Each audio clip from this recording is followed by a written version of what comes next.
Hello, friends. Thank you for joining us this evening. I'm your host, Zen Garcia.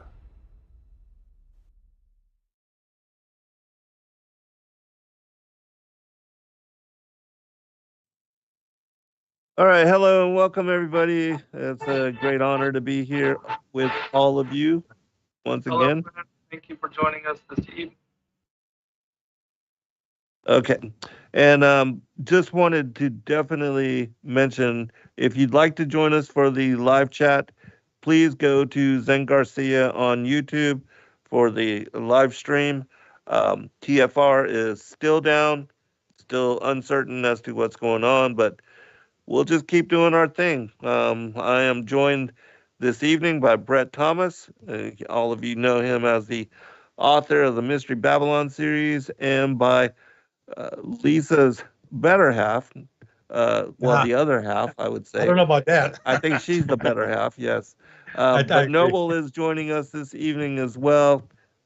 Really good brother, and it's an important issue.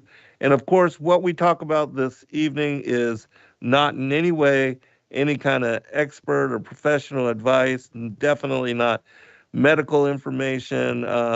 We are just going to be speaking about from experience and giving caution as to things that are connected to Wi-Fi or radiation or things of that nature. But uh, we'll this is going to be an interesting show. But anyways, Brett, how are you, brother?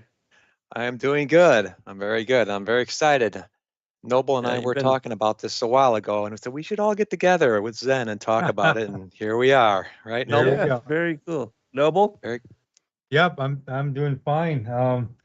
It's a great topic. I love researching this. Got a lot of background information on it, and so we just want to share and keep people safe because it's getting worse and worse every yeah. single day.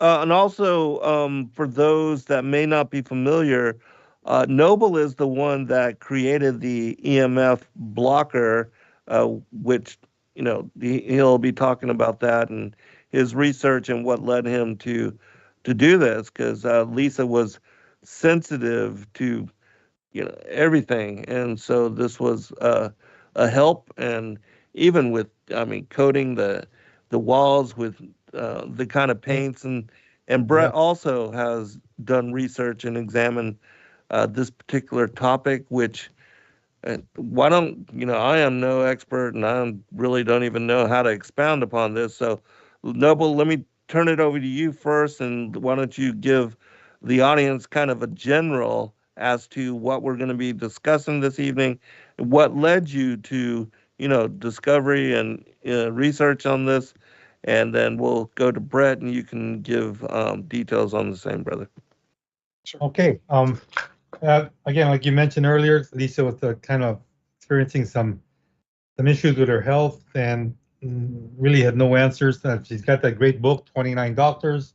I actually think it's 31 now, but uh, just a lot of um, concern about the fact that with the EMF, which is the acronym for electromagnetic frequency, and that which is a type of radiation, and there's also a RFR, which is radio frequency radiation, right, Brett? There's two Right. of the type that we have we'll be talking about. Um, these are the things that there's no studies that were done on it, so there's really no way to determine, diagnose what the problem is when you have an exposure or hypersensitive reaction to the radio frequencies or electromagnetic frequencies coming through the airwaves. It's invisible. You really can't feel it or sense it, though some people are very hypersensitive and they can actually sense it. I am not like that. I'm actually very she's numb, I guess. But for lack of a better word, I think Lisa's a little bit more sensitive because she had more issues. So I just kind of dabbled with how to protect her from these dangerous waves, and accidentally came across some magnets that would actually repel or shield um, um, from these frequencies, not to a very large extent, but at least some type of shielding. And so that's how I came up with the so-called EMF blockers that we have, the Therion and the Halo.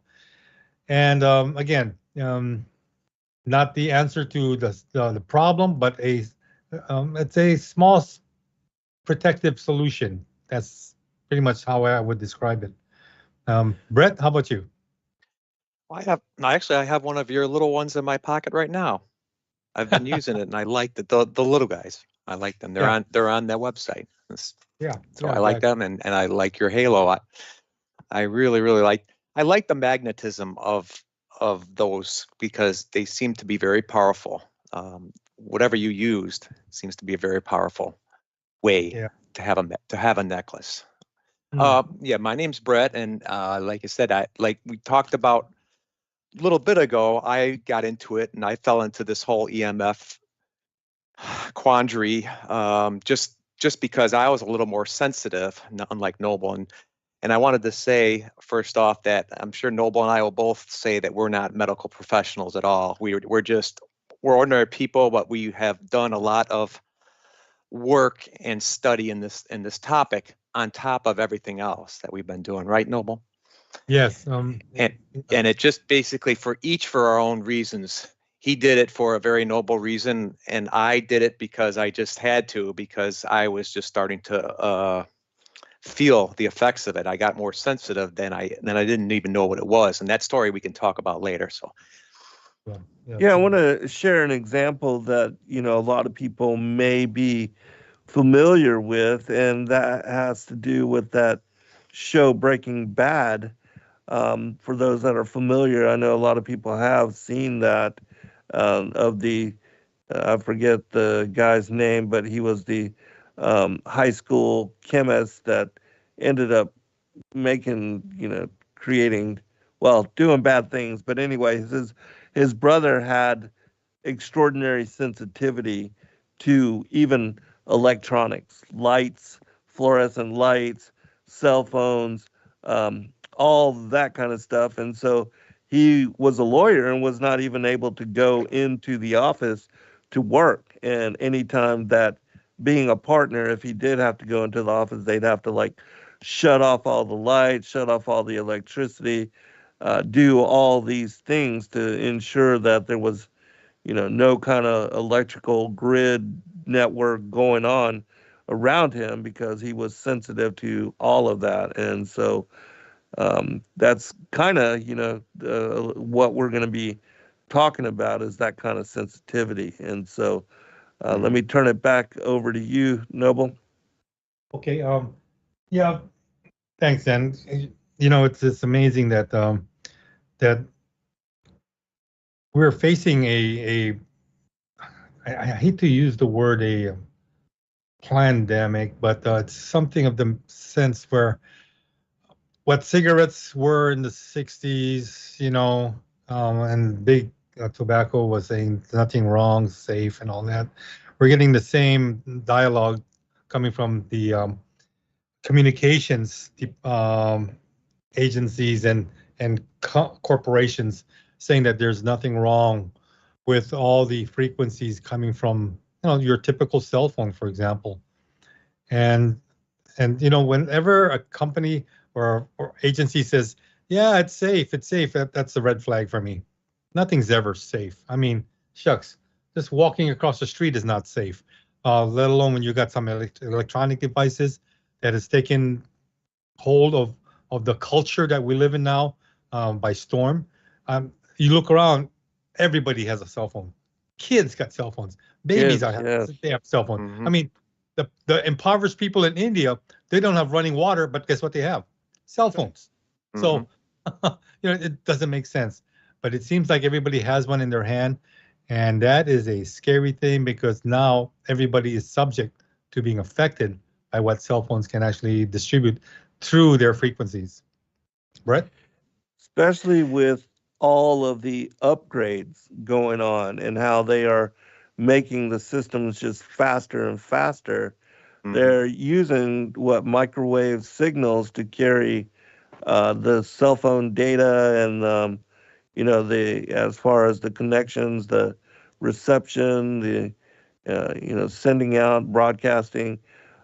Those towers are everywhere. They're put into everything, like even church steeples, Hmm. put on top of colleges and campuses, and these companies pay big money to host them and to have them placed everywhere. And in these kind of things are influencing and having an effect on a level that we are certainly not aware of. And it's my opinion, which, again, I am certainly not a medical expert and have no kind of professional, nothing in regard to any kind of expertise on this. But having examined and looked into it, the information, the real data, studies, they're not done here in America, and they're certainly not done by these companies, but there are a few that have been done in other countries, which people can look to, um, that might give you, a more informed opinion on the topics that we'll be discussing this evening. Yeah. But Brett, let me give you a chance to share comment, opinion, and we'll go back to Noble. Brett, Sure. let me jump in real quick. Go for I it. had Yeah. Lisa put a link that's under her name, Barbie George. This is a TED Talk on YouTube, and if you Oh, nice. click on the link, watch it. It's by Jeremy. Gosh, what's his name? Jeremy Johnson or something, and it's a really good testimony on what he woke up to one day, because he is hypersensitive to again the EMF frequencies, and you're gonna flip out.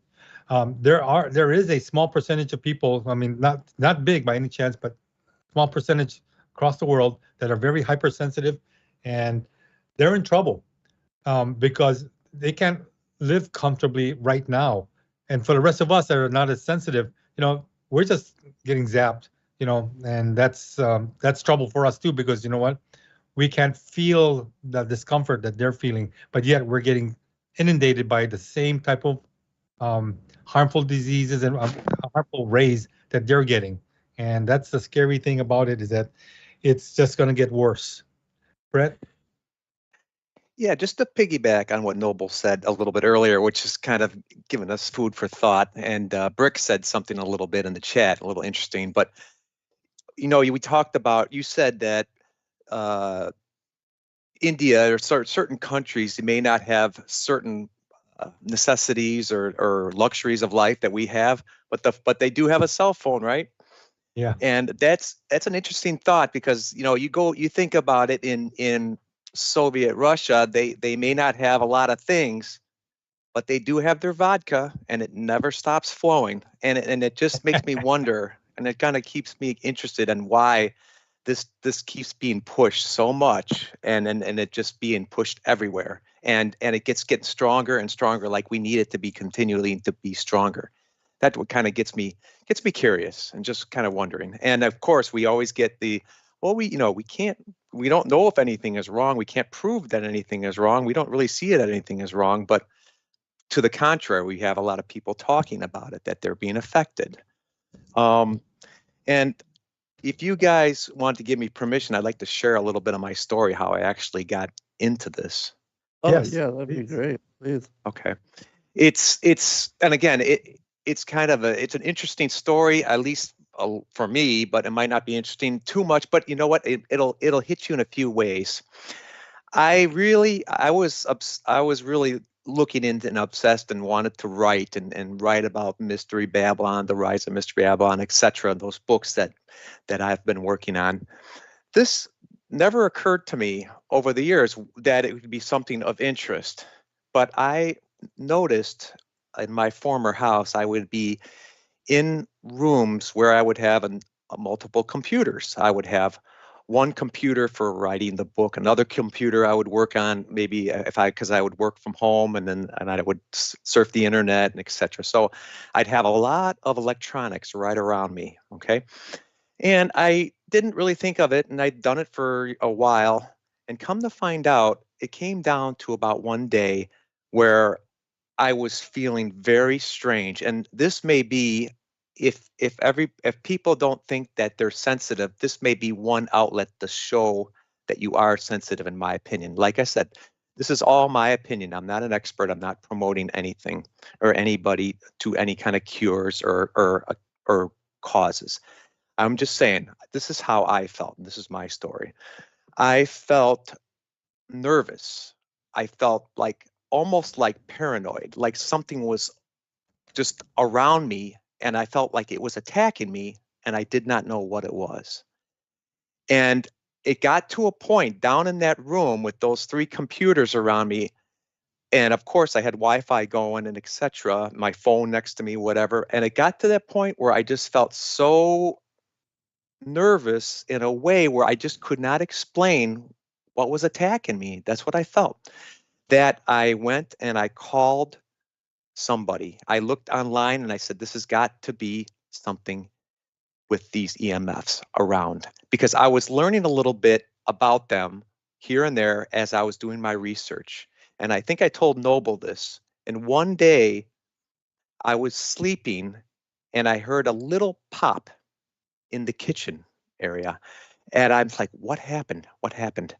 Come to find out, I walked into the kitchen area and I had a little watermelon, one of those tiny watermelons, and it exploded. It exploded. Yeah. And there was watermelon pieces all over. And I said, what is this? What caused this? Because I noticed my fruits and such were dying at a very rapid rate. I would put them down in the usual spot and they would act like they would get brown. Bananas would get brown right away. And like I said, that moment of that little explosion of that fruit got me wondering, okay, there's something wrong in my house, or something is affecting these fruits that are making them wilt and explode. And I imagine what it's doing to me. So at that moment, like I said, I was down there. I looked online because I didn't even know who to look for. I went online and I said, is there somebody that can read these things for me? Because the only thing I had was those little blue meters you can buy on eBay, and they're like $15, and they only look at magnetic fields, okay? And we'll talk about those in a little bit. And I don't want to hog all the room here, but I want to get my little story out real quick. No, take your time. You're good. You're good. And whenever I turned on this little blue meter, and again, I'll explain the different, or else Noble can, the different kinds of EMFs that we have out there. When I turned this little blue motor, or this little blue meter on, it was going crazy and it was going into the red constantly. Wherever I would be walking, it would be on and it would be telling me it's too high. Okay. And I'm wondering, why is it too high everywhere? So I eventually got a hold of a lady and she was a professional. She had these very expensive meters and she came out and checked my whole house out. And she found problems in my house. And one of the problems was right underneath where that watermelon exploded. Wow. Yeah. It was downstairs. Now, if you guys want to talk, I could come back to my story in a bit, unless you want me to finish it. No. finish. Okay. Yeah, Noble, feel free to interject at any time to ask question or comments. But yeah, no, keep going, Brett. This is good background for setting the foundation for all this. So I asked the lady what is wrong, and she found with their meters, she found things going up the walls of some rooms and underneath the floor, like I said, where that was found, where that fruit was at. And she told me, she said, first of all, you got a lot of electrical issues there, even though there's conduit. Noble will probably explain later how that actually helps EMF from getting worse, supposedly, because it encapsulates the wires that are going through your house, because the wires are possibly another EMF issue. Okay, that's the electric fields that are exactly causing problems. So there was something that was not right with my electrical in the house. And another thing that they found out, because I had to pay a guy a lot of money to come out with an electrician and fix all these problems. He came out for a day and it took him the whole day to fix this. But he said my house was not grounded properly, because they usually ground electric to the water pipe.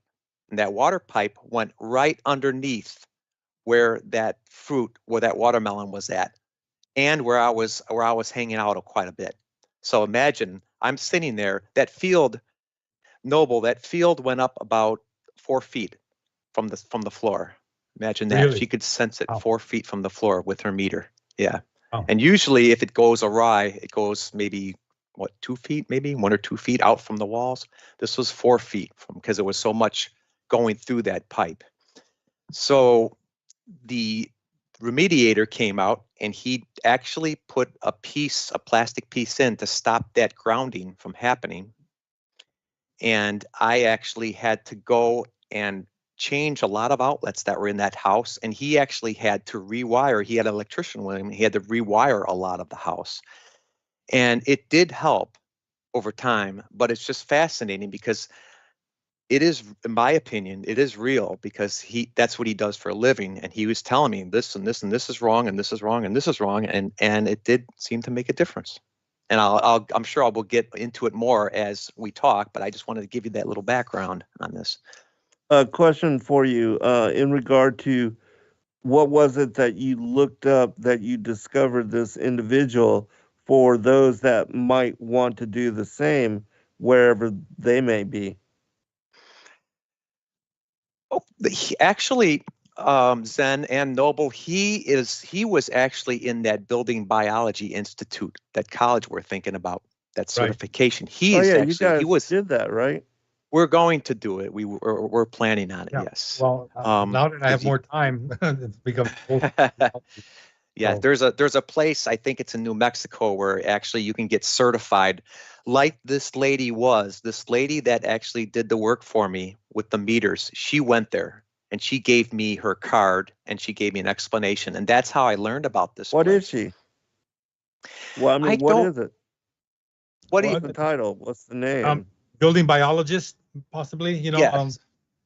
Okay. because building biology is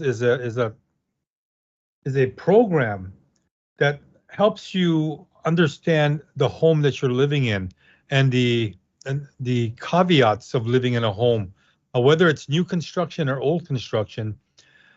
Your home is supposed to be your sanctuary, your safe haven, a place where you can rest and be safe. Unfortunately, that is not the case with homes nowadays because there's a lot of invisible dangers that are all about.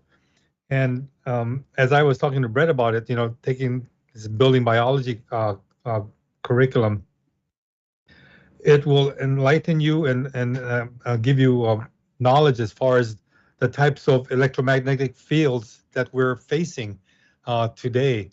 From my studies, there's 4 different types of electromagnetic fields. One is the AC, alternating current magnetic field. And when you use the term magnetic, whenever you deal with electric, there's also a magnetism that comes with it. Mm-hmm. And so it's a different field from just electric field, but that's one of them, AC magnetic fields. The second is AC electric field that Brett was talking about that was going on in his house. The third is radio frequencies, RF fields. And that's where you're going to get your cell phones and radio waves that are very dangerous. And that's a whole. The topics I'm going over right now can be a few shows on their own. And the fourth type of electromagnetic field is the dirty electricity, also known as high frequency transients. And that's again, these are 4 different fields. Brett, I think you mentioned that you heard of 5. Can you elaborate on that if I'm correct? Well, no, you're absolutely right. It's 4, but when you get a meter, when you get one of these EMF meters, they often divide the magnetic field into two different meters. So one is very sensitive, and then one is more general. So that's why it seems like it's 5 because you'll have 5 readings. I see. I want to get you both to address this as well, with regard to the smart meters that they have been putting on houses to do the, so that they can monitor from distance through Wi-Fi. and also microwaves. If you guys could speak on that. Okay, I'll go in the microwave. Get rid of it. Yeah. Get rid of it. There is no safe or good microwave. There is none.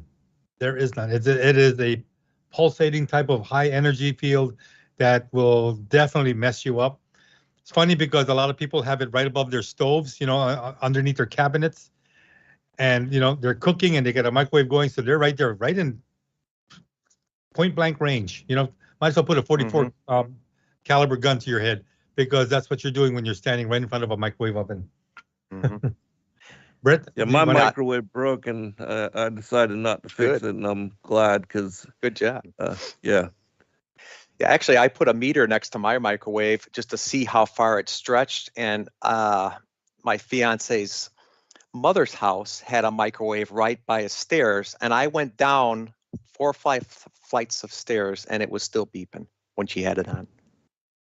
Yeah. Wow. Do That's how not think much. that walls and doors, even concrete walls, will stop a microwave from penetrating. It will go through. So, Oh, the funny part, Zen, you mentioned about the smart meters. That was the other half of my story, and it's been about 4 or 5, good 5 years ago or so. So I forgot that part until you mentioned it. So about a few months before I had this little, whatever you call it, nervous meltdown or sensitivity that it was affecting me too much, they put a smart meter in my house, and it was right by my room where I slept. So imagine Oh, that. So wow. that was the kicker, and that kind of pushed me over the edge, I think, because I was in that house for a good number of years, and I never had this oversensitivity where I just, I needed to do something. But after that smart meter was put in, it can go everywhere around it. That's what the smart meter is supposed to be for, okay? Smart meters are supposed to be so electric companies don't have to send a meter guy out, okay? Right. It's very easy to just say, okay, here's the reading, and from what I understand, they claim they only do it 4 times a day. They send a transmission out from your house 4 times a day, supposedly. I tried to talk with them and say, well, I tried to talk with them about everything. I said, do I have to have one? Can you slow it down? Opt Can you out. not be? No. So they said, no, but we only do it 4 times a day. Now, the kicker about those smart meters is they have to have it so jacked up high as far as how much they're going to send out, is because it has to reach from your house all the way to the reception point. So Right. imagine how much they have to do. It's like a huge signal that they have to shoot out there. So that's why you're faced with that, because once it shoots out pretty much everywhere. It shoots out from the sides, it shoots out straight ahead. So if you're right behind it, chances are, which I felt, is that it shots out from the back too into the house where I was at, because I could Yeah. actually had a meter upstairs testing it out, and I could actually see the stuff from the or see it on the meter from the outside shooting in. So I just had a feeling there's something coming from that smart meter and the general Question for you, electric. Brett. Yes, sir. Since you did the monitoring and the testing on that, so did you actually register when these signals were going out? Because it seems like they're on all the time.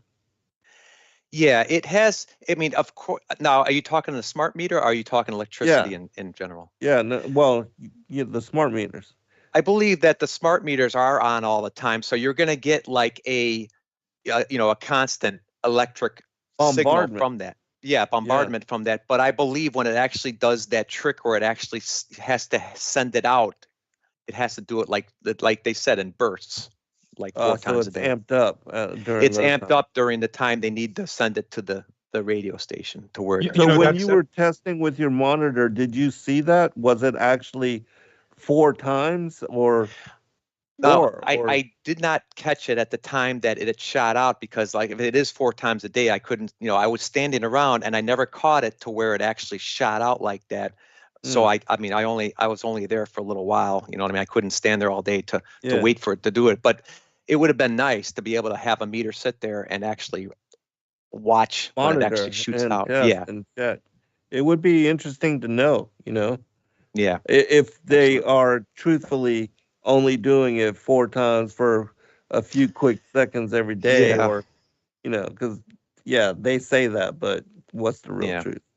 And the gas company now is even doing it, at least over in my area. Yes, They're exactly. replacing the All gas all of meters. them are trying to do that, stepping Yeah. up that way. Yeah, everything's turning into smart so that we become dumbed down. Yeah, Yeah. The yeah. smart meter, Refrigerators, yeah, dryers, washers, all that. buyers, even baby diapers. Crazy. Baby diapers have they have um, a sensor inside of there that they'll tell you, that hey, this diaper is wet. You need to change it. So it's crazy. Oh my gosh, you're serious? I'm serious. I am Oh serious. my god, I thought you were joking. That is No, insane. no. If I Uh, can take a picture, I have a picture of it. It's like, what? That's crazy. So That's the last thing you want to do is stick one of those things in your baby's butt because Yeah, right. you're Come going to get on. issues with that baby's butt later on. And it's not going to be diaper rash. It's going to be worse. So, yeah. How's that for development? Oh man. yeah. Right. But concerning the smart meters,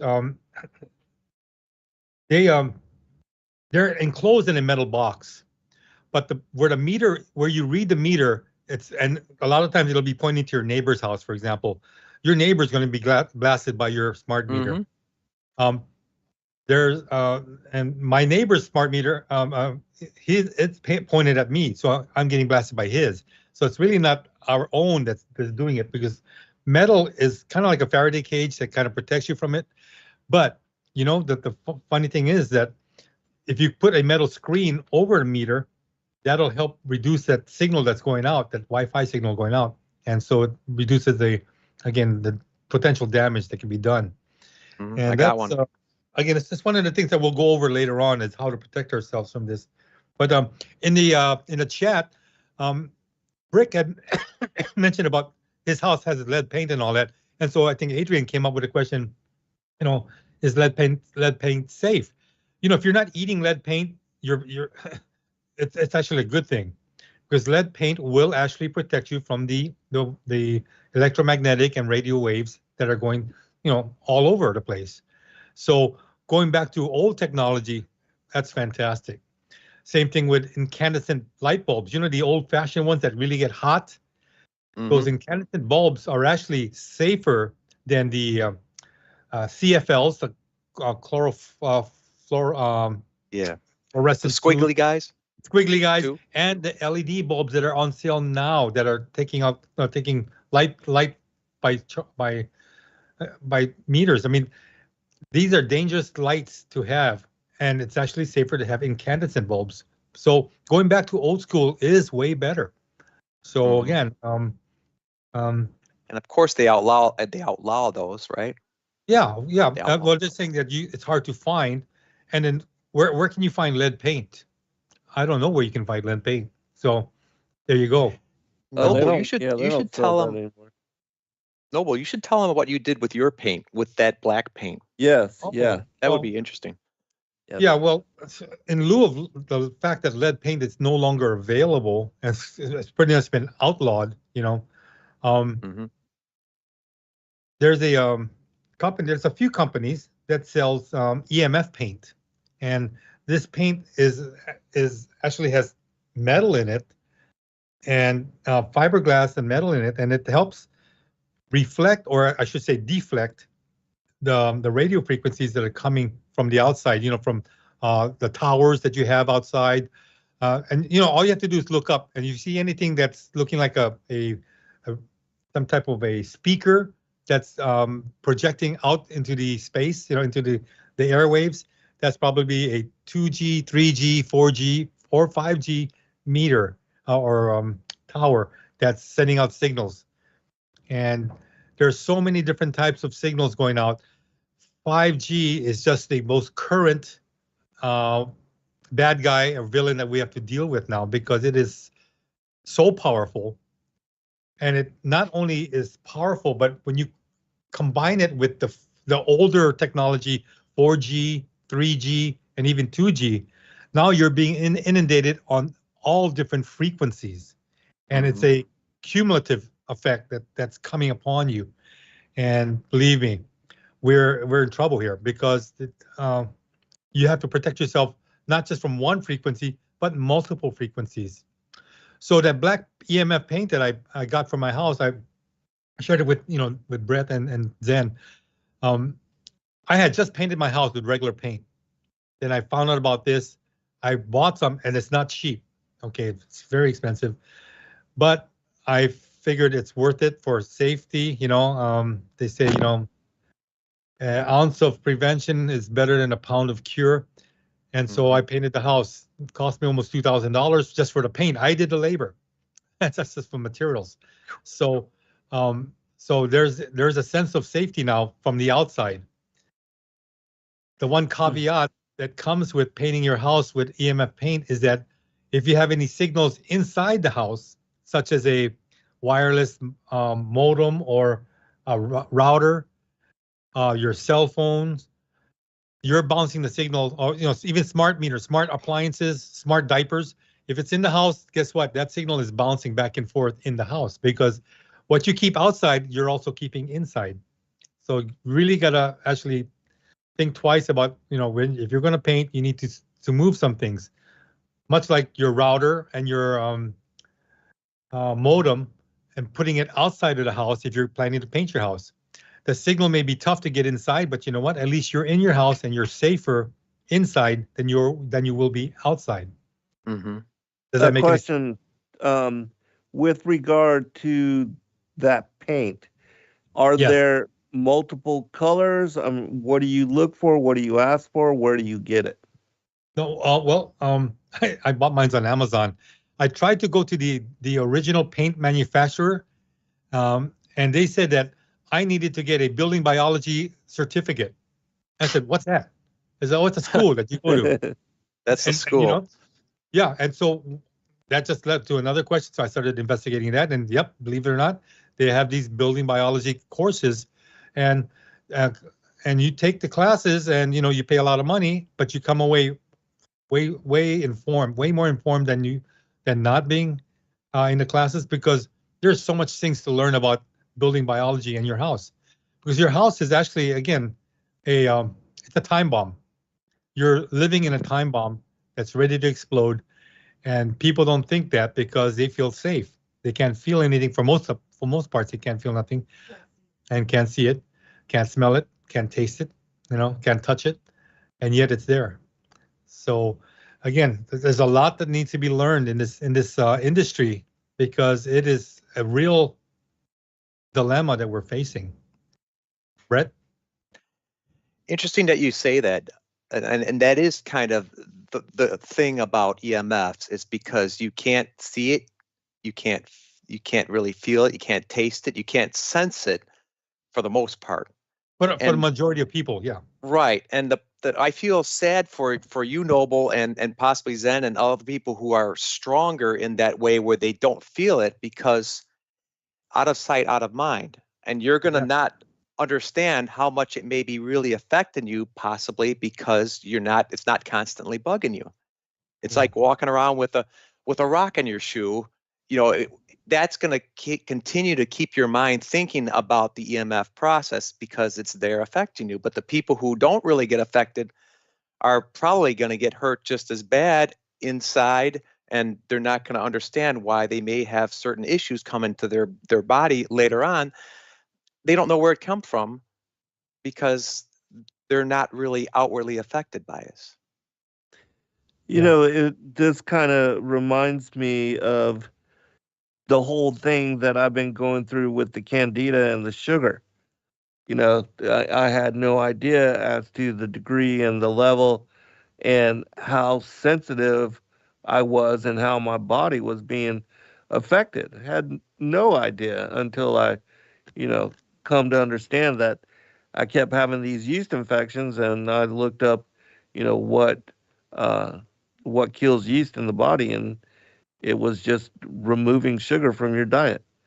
And so I immediately began that process, and I just the first week, my sight, my depth perception, and I had terrible cravings, sugar cravings, and all that. But again, it wasn't until I began to remove my access and my consumption of that I realized to what degree and how overpowering its effect has been on my life. And so, in similarity, we don't realize what's going on with the waves and the technology and the frequencies and how all that is affecting us. And it reminds me of the scriptures and how um, the Savior said that unless the days be shortened, there should be no flesh left. Just wanted to definitely mention, if you'd like to join us for the live chat, please. What did I do? We lost them. Okay, somebody was listening to the show, but and so yeah, let me turn it back over to you guys. I lost my We're chat. about 9 minutes, 10 minutes out from, or 14 actually minutes out from break. So go ahead. Okay, Nope. Brett. Okay, I'm gonna, like I said, like I was saying earlier, we're not professionals as far as, and we're not doctors and we don't prescribe, but I wanted to say a couple books that I really liked as far as this whole EMF topic, if anybody's interested. One book that I have bought a number of years ago, and it's still really easy to read, and it's very, very informative, and it's called The Non-Tinfoil Guide to EMFs, and the person's name is Nicholas Pignalt. I could put it in the chat. Very easy to understand, very informative. If you want to get a topic, it had how to understand what the 4 parts of EMF toxicity is. Very good book. And I have it right in front of me. So some of the things we might talk about, maybe even coming from what he wrote, because it's very good. Another book that I found very interesting, and I'm sure Noble has too, is The Invisible Rainbow. And the gentleman's name is Arthur Furstenberg. And I have that here with me too.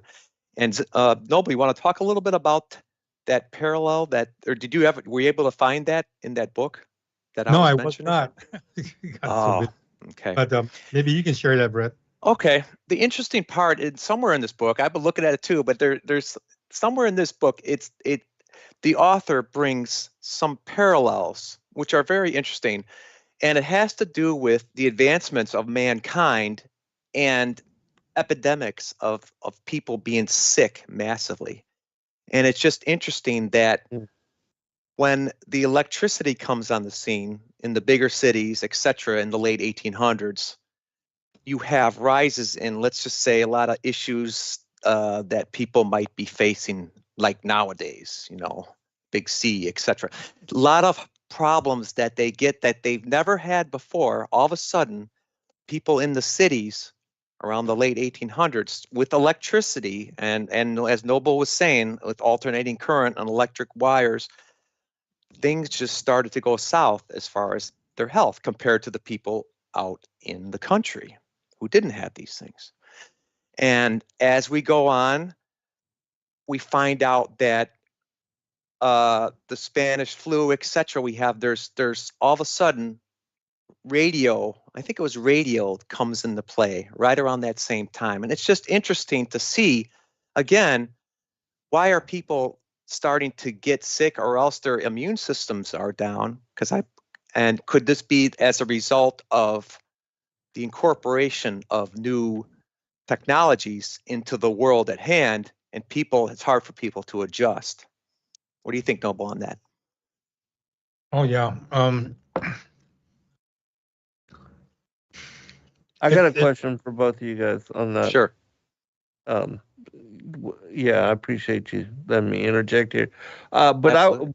I was wondering, because we have the Edison, the DC, and then Tesla, he had the alternating current. And I remember, an image of him sitting up under this huge tower of electricity, and it's hitting him and it's not affecting him. And so I was wondering, is there a difference in regard to, radiation or the wavelength or the frequency that is emitted, the field from either or, and is one safe and the other not, or is that why they implemented DC and not the Tesla technology with the AC, or do you know?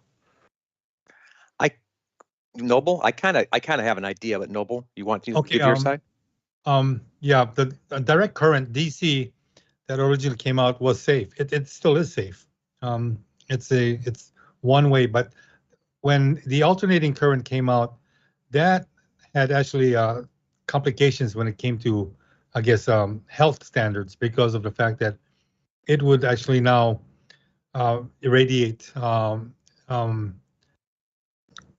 around the wires, around the areas that they were connected, junction boxes, converters, diverters, everything that the AC lines that we're getting now is connected with, and there's just too much energy coming from that particular type of electricity.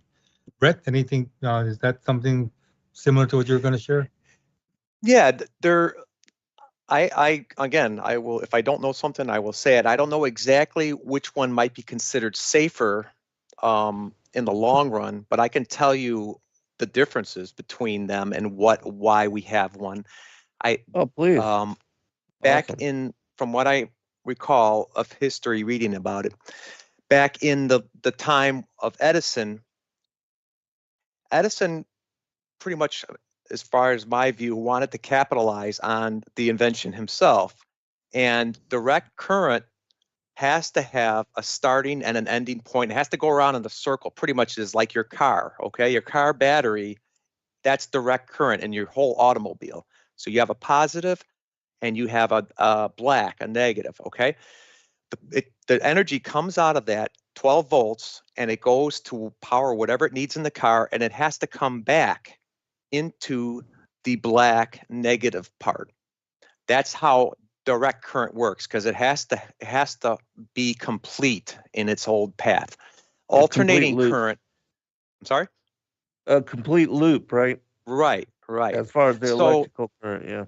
Right. So they couldn't make that work very well long term and in long spaces, because they couldn't really send it out to a house that way, because it has to come back, right? So it's hard to light up people's homes and to give them electricity with direct current.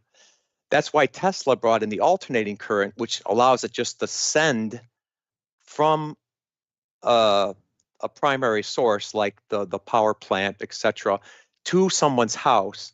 And then when it comes and it does its thing in your house to power your appliances or lights or whatever, then it goes into the earth, and that's where it grounds back out. So that's how alternating current works compared to the direct current. And both can be dangerous. Direct current, obviously in a car, it's not going to really, it's only 12 volts, so it's not going to affect you. But the alternating current, again, it has this potential to be, obviously, as most people know, just to be very dangerous, because it's a live wire, and they have to shoot a lot of electricity through those lines to be able to make it all the way to people's houses and a number of people.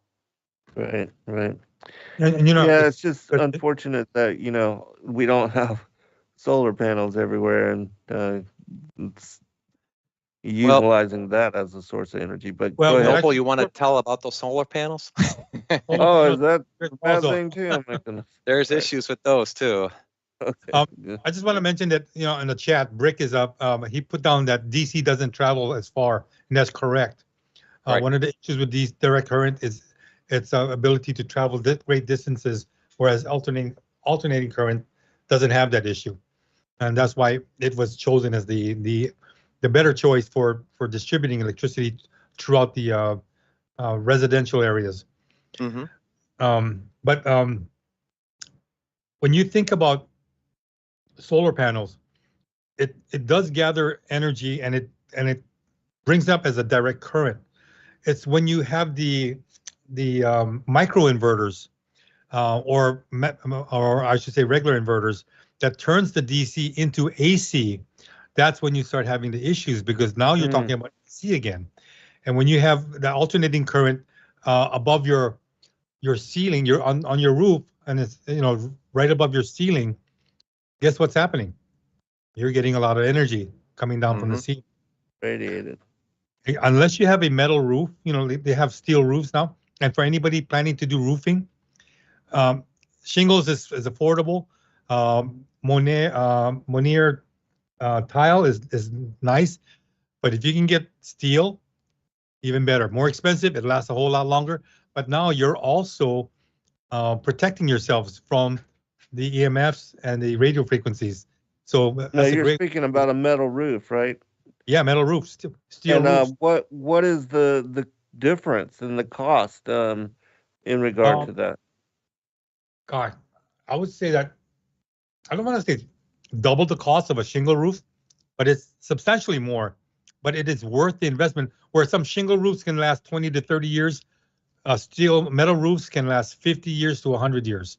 Ooh, So wow. yeah, but Is that an option? If you have your insurance company, you know, because a lot of roofers go through neighborhoods and they work with insurance companies to switch out the shingles and the tiles on the roof. Is that an option if you were like willing to pay the, you the know, difference, the difference? I would I would hope so. I guess it all depends where you live. First of all, if you have a HOA, you know, HOAs are just they're no fun to deal with because Forget you're about obviously, it. oh, it doesn't Right. match the rest of the houses here. But if you have your own home and you don't have HOA issues, um, that would be actually a good thing to research then, because I would prefer, now that I know this, to have a new steel roof put in instead of, you know, your basic shingle roof that doesn't do anything, or shake roof for example as well. Shakes are pretty cheap, but that's all wood. Wood doesn't stop nothing, you know, and it burns. So Yeah. What about like the stone or the brick um yeah, shingle? those Spanish type of brick is let's put it this Not way, not it's really. No. it's not going to stop a signal. Not Not, feasible. not no. No, I mean it'll put up a little resistance, Hmm. but you're better off with metal. Metal is Yeah. a really, it's like the Faraday cage. You know what I mean? You Right. got Right. metal, Right. it's gonna stop it. So, but again, All right, you've we're got 2 minutes out from break, so let me get one of you to give final comment, and then in 2 minutes we'll go to break. We'll be back after the crossing at the top of the hour. okay. Go ahead, Yeah. Brett. All right, I'll say something really interesting too. I think it's to me an interesting. There is a website that I go to. It's called lessemf.com, and it's like a powerhouse of EMF supplies. They have clothing. They have a lot of things. And just for a quick What thing, was the maybe we'll name again? elaborate. The website? Less lessemf.com. LESS. They're Okay. out of New York. All right. Lessemf.com. I really, really like them. They're not. Sometimes they have sales too, because all this stuff is pretty pricey, as a I Noble bet. will tell you, right? So it can be pretty pricey, but they often have sales too. So you get on their mailing list. Um, shall I wait or shall I talk real quick? We got a minute. Yeah, we got 1 minute. Whatever I in short. Yeah. Okay. I was in a duplex. I'll just very quickly. I probably finish it after the break. But I was in a duplex, and my neighbor had his Wi-Fi going. So when I told you I was having all these problems with everything, I actually had a certain kind of material that in a certain part of I made like a Faraday cage against the wall so I can sleep. And it's interesting because that material was up there for a while, like a Faraday cage. And I brought it down when I moved, and I brought it in. And actually, I'm looking at it right now, and it's so interesting because the material is burnt. It actually looks fried and Wow. dark on one side. And All I right, hold didn't that think thought, about. Brett. Hold that Okay. thought.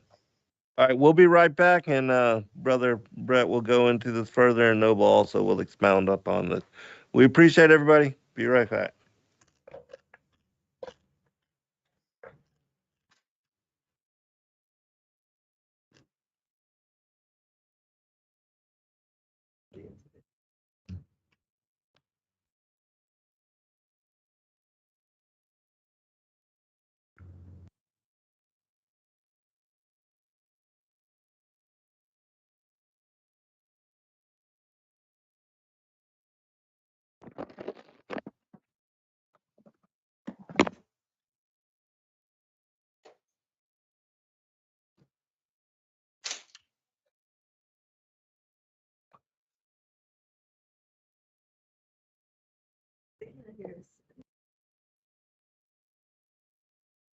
Oh, okay.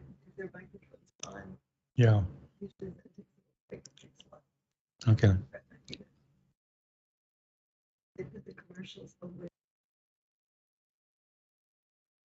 Mm, mm. Yeah, I know. Motors, all magnesium. Brett, you there?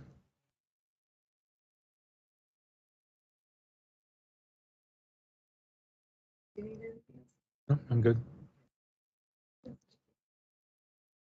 I was just talking.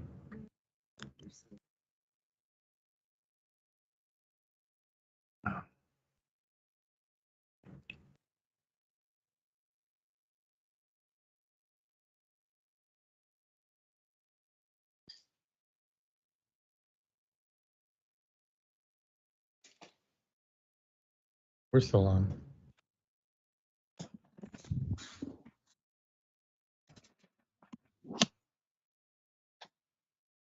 Is that you, Brett?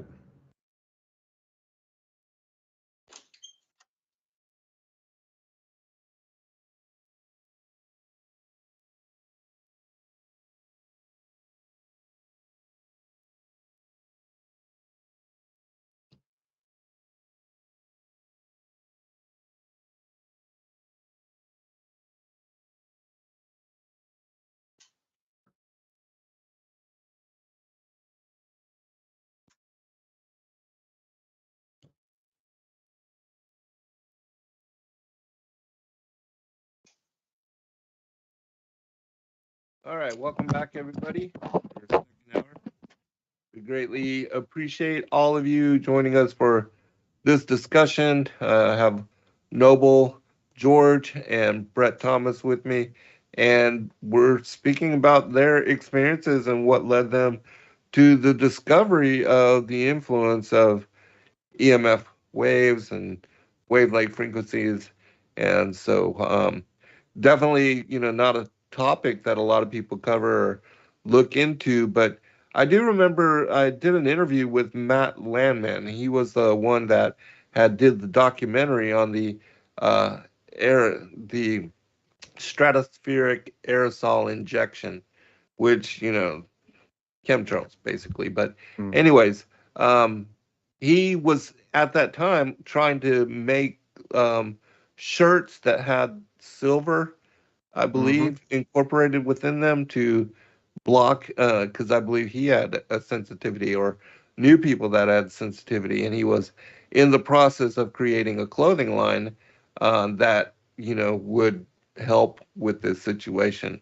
And so I'm not sure if he ever got that on the road, but sounds like what you're talking about, Brett, the less EMF, that particular website, that they have moved on this issue and have already created something. So that's very cool. But yeah, let me turn it back over to you guys.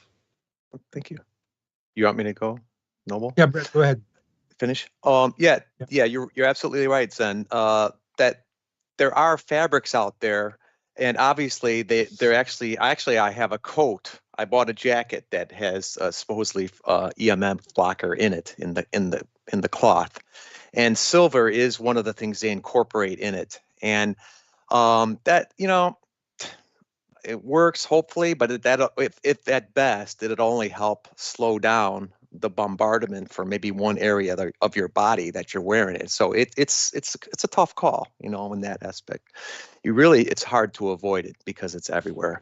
And this fabric I was telling you, it's called ripstop, and a lot of times they incorporate silver, as you said, Zen, or I think copper is another one, and tin, I think, is another one, that they incorporate some of these metals, which are more of deflecting metals, into that.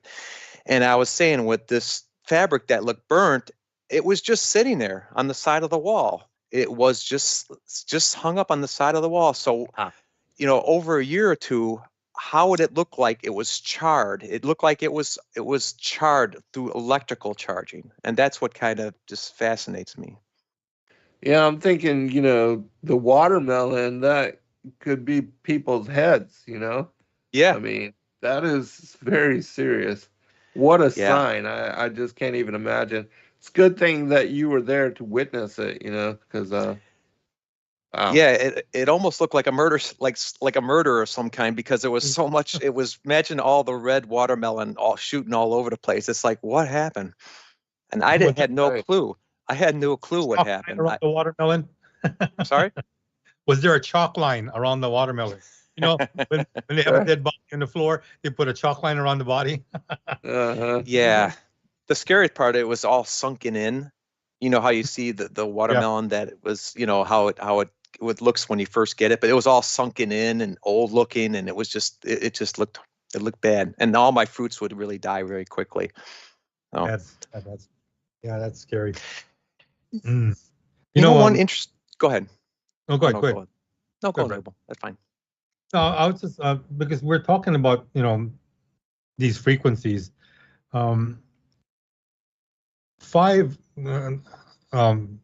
5 George frequency.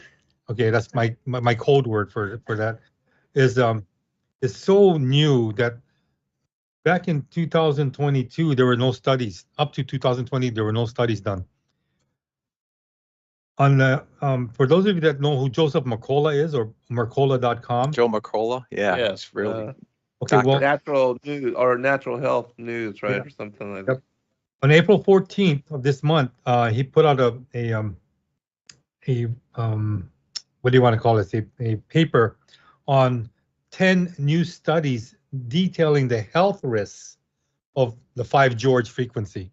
And again, when I read it, and I sent it to you, Brett, were you able to read that? Or did it come through to you? Oh, no, I gotta read it. I'm sorry. How it had to Okay. work. But don't. This is just information, because now that they have 10 studies, and when you think about it, 10, that's not that many, but that's at least 10, that were not there before. And it Hey, talks out of about the mouths how, of 2 or 3 witnesses, truth is yeah, established. yep. But it talks about how, um, the potential to neurological damage, psychiatric problems, increase health risk conditions like dementia, Heart through problems. heart issues, sperm count being decreased. I mean, there is a host of things that are now being brought up to the limelight, revealing what this particular generation of waves is doing, and it's frightening. It is very frightening, Mhm. because now that there's more studies being done, and I'm sure more will follow. This is something that I guess the FCC, the Federal Communications Committee or whatever, cannot turn a blind eye to, because they were the ones saying, "Go ahead, use all those signal waves, and there's different frequencies. When they use the 5 George network, for example, there's like 3.9, 4.9 megahertz frequencies that you can use. That's considered 5 George, and that's scary, because there are different frequencies that will affect different parts of the body, and Mm. and when you combine that with 4G, 3G, 2G, Wi-Fi, now you're getting inundated from many different angles. It's like a multi-prong attack. For any good general, he doesn't just go right down the middle, like the British go marching and get picked off one by one as they're walking down.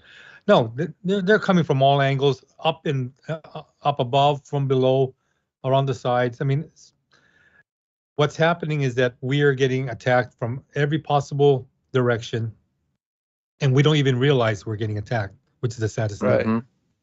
Right. Mhm. Question, with regard to the internet and, wireless or whatever, what's the difference with regard to fiber optics and how that works? And is that different? Is it less dangerous, or what's the situation with that? Is it worth the investment? Yeah, when you're using a glass line compared to, the other type of lines that they use for communication, far safer, far safer. Okay. Again, it's delicate, but it just makes more sense. Mm, Good question. All right. Are you talking Ethernet cable, Zen?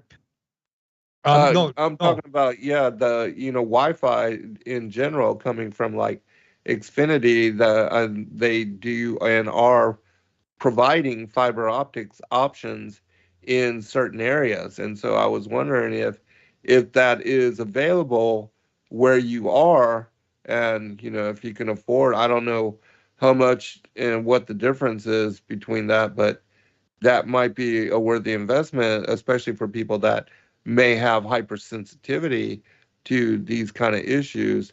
And that might help, settle down as far as the sensitivity in the house. Well, the Okay. fiber optic line that's coming into the house, from out on the street, that's good, that's safe.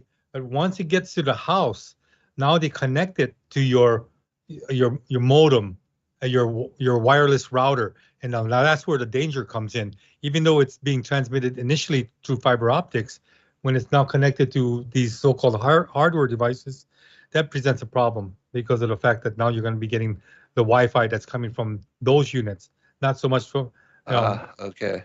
yeah. So again, I looked up the website you were talking about, Brett, the Less EMF, and I Mm-hmm. do see that they have this signal tamer. Oh, It's yeah. like a ferrite covering for your Wi-Fi router. It's a radiation shield, Yeah. according I got to one what over mine right now. yeah, according to, and so yeah, they are priced from $34.95 to $314, and so yeah, that might be a really good investment as well. And can y'all comment on that? Brett, what is it made out of, Brett? I think it's metal, still stainless steel, as you were mentioning, Noble. That seems to be a good for Faraday cages. The metal part in it, as you were saying, is helps to make a deflection out of it. So you have stainless steel, and you talked about lead, didn't you? And what is that? What does your paint have in it? You said the black paint, Yeah, there's metal strands in metal there flakes, also, and graphite inside there. And graphite is also something that's graphite. yeah.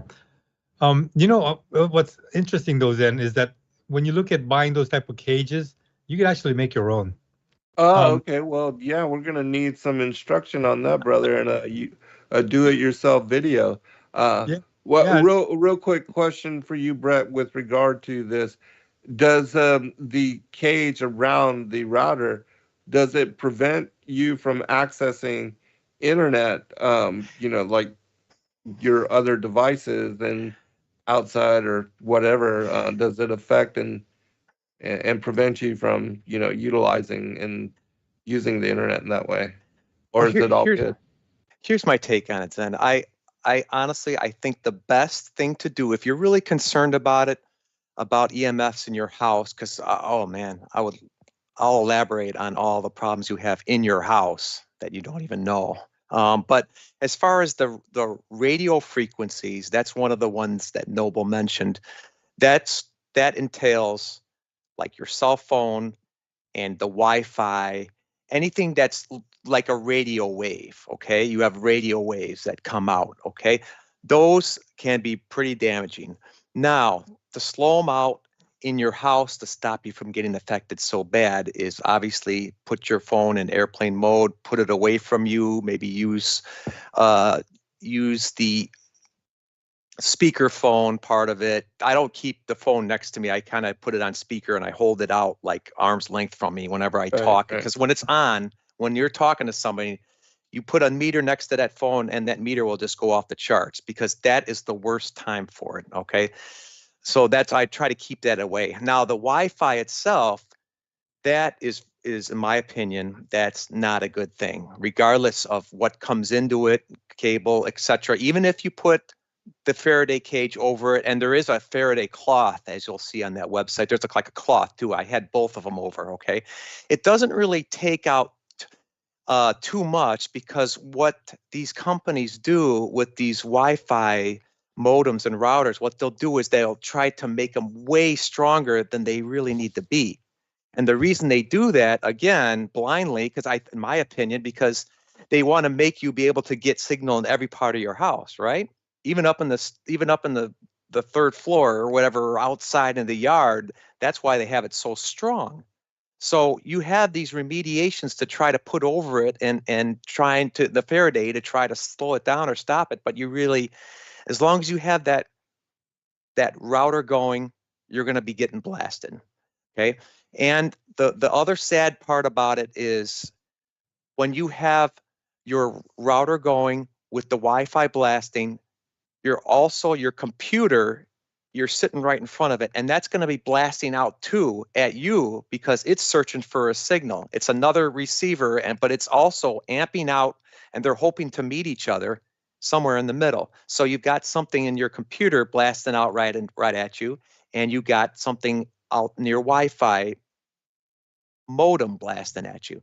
So the best way to remediate both of them, if it can be done, is to use like an Ethernet cable and then just route a cable, because there are, like, think up to 4 or something slots in back where you can hopefully plug in Ethernet cables, and then you could route them around your house. Might take a pricey amount of money to do it, or maybe just time. Anyhow, maybe it might not be too expensive, but and there are even certain kinds of cable. That's the R59, I think, and R6 or some those type of cables that the that less EMF and other websites sell that are actually even better because they're more grounded.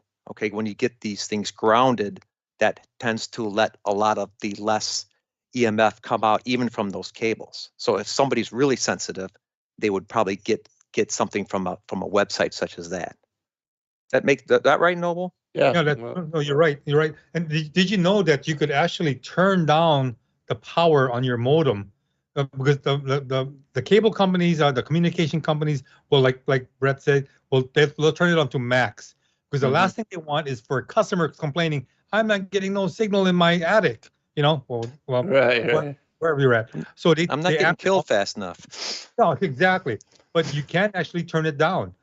You might have to ask them to do that, but there is like kind of like a volume control. They have energy control on the modems that will allow it to be running at 100% power, 75%, 50, whatever gradations they have. But it is totally amped up. And Noble, do we have to call the company to do that, or can we do it like going into the settings of the modem? That was my question. Yeah, if you can find the settings and do it yourself, I think that's possible. But if you're not a techie, then calling them and saying, "Hey, look, I need this to be toned down. It's just too much power coming out." Sure, the cable companies can do what they can do, even from their location, and turn it down. Again, you're asking for a lot of trouble when you go wireless inside your house. Mm-hmm. That's the scary thing about it, is that the cell phone is the greatest danger that faces us today. And why is that? Because it's with us. It's either in our pants pocket or maybe in the bra of a woman that likes it to be accessible. And funny, when women wear their phone inside their bra, they have breast cancer on that side. Oh, they have breast citrus fruit growing on that side. Mm-hmm. So again, it's crazy. It is very crazy. But we just do not know what it has or what it's doing to us. I know there's on the Mercola paper. If any of you out there have not subscribed to Joseph Mercola or Mercola.com, you can do so. It's free, and not like before where older papers that were written are now archived. You can actually access all their older papers. And again, this one on 5G is actually pretty interesting because this is April 14th, but they have a case study of an 8-year-old boy. If you don't mind my reading it. Oh, no, please. We would love some examples. Okay, so here is an example of an 8-year-old boy experiencing severe headaches and other symptoms while attending a school located near a mobile phone tower equipped with 5 George base stations.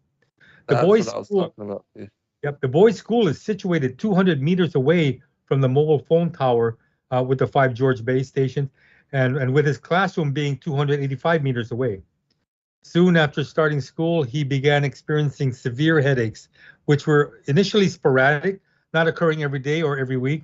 But by autumn 2023, the boy's headaches intensified, occurring daily, and rated as a 10 on a 10 grade scale, where 0 signifies no discomfort and 10 indicates unbearable pain. So he was in a lot of pain. He also Wow. experienced he rated 5 and occasional dizziness rated 7, specifically while at home. At home, he occasionally had mild headaches rated 2 that subsided relatively quickly. But in the autumn of 2023, though, he started wearing a RF protective cap and outerwear at school, both indoors and outside, after which headaches vanished. Pretty much what Brett was talking about.